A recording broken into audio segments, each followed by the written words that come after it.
সকলকে সালাম জানাচ্ছি।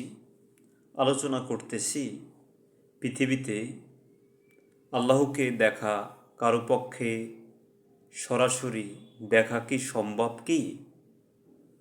আমাদের সমাজে এটা নিয়ে খুবই তোলপাড় চলে মাঝে মাঝে।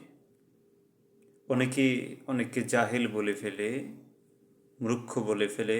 এ বিষয় নিয়ে বিভিন্ন রকমের বিতর্ক চলতেছে, কিন্তু এর সমাধান আল্লাহ রব্বুল আলামিন তিনি মহাগ্রন্থ আল কোরআনের ভিতরে তিনি দিয়েছেন।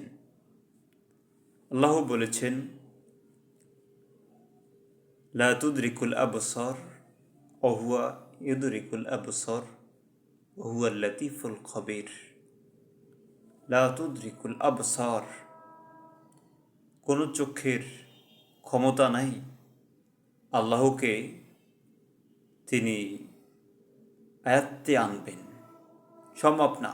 এই জগতে বসে আল্লাহকে তার চক্ষু দিয়ে আয়াত্তে আনা সম্ভব নয়।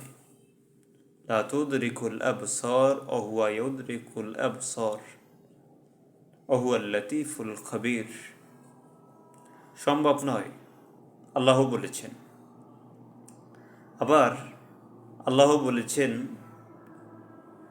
মুসা আলাইহিস সালাম তিনি আল্লাহর কাছে বলেছিলেন, আল্লাহ, আমি আপনাকে দেখতে চাই।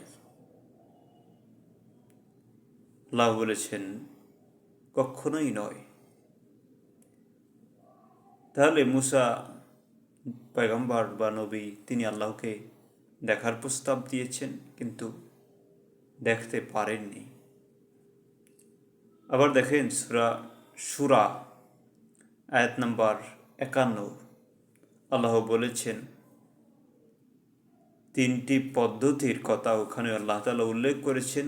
কোনো মানুষের এটা সম্ভব নয়, মানুষের পক্ষে সম্ভব নয় কি আল্লাহর সাথে কথা বলার তিনটা পদ্ধতি ছাড়া।